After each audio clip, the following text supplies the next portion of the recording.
Thank you. I probably violated the Geneva Convention today. I mean, you sit there 4 hours and not give you a bathroom break. I really appreciate what all of you did.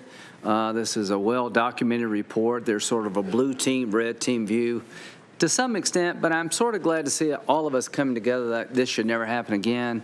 The FISA system to survive has to be reformed. To the FISA court, we're looking to you to take corrective action. If you take corrective action, that will give us some confidence that you should stick around. If you don't, it's going to be hurtful to the future of the court. I think all of us are now thinking differently about checks and balances in that regard. The country would be stronger. Let me just end with where I began. Rather than debating whether or not there was a legal predicate, reasonable articulation, which is a very low standard, to open up a preliminary investigation. Durham will have his view of what really happened. He may know more than you. I don't know. I trust him to be fair. I trust you to be fair. The fact that 3 lawyers disagree is okay. No one's ever suggested y'all did a bad job. You've done a great job. You can reach your conclusion about the legal predicate, and you have, and I respect it. And I'm going to assume for a moment that's the right conclusion.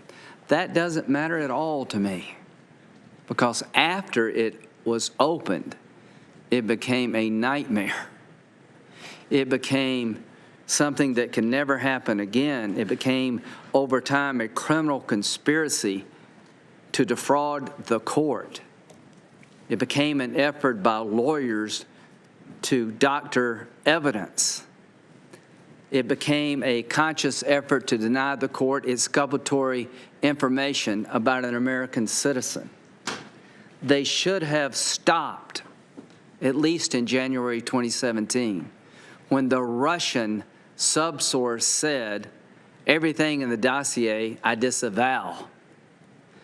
Poor Carter Page. 2 more warrant renewals after they were on notice the dossier was unreliable. All I can say is that why they did it, you can make your own decision. But it's pretty clear to me that this was a lot of things, but it was not a counterintelligence investigation to protect Donald Trump. This was opened as a counterintelligence investigation, and it kept going and going and going after it should have stopped, because the last thing on their mind was to protect Donald Trump. A lot of the key players here were upset with the outcome of the 2016 election, and man, they had a lot of power. And that's what worries me the most. You may not like what the American people do, but you should honor their decision. And the reason the investigation survived and kept going after so many stop signs is because people wanted it to keep going.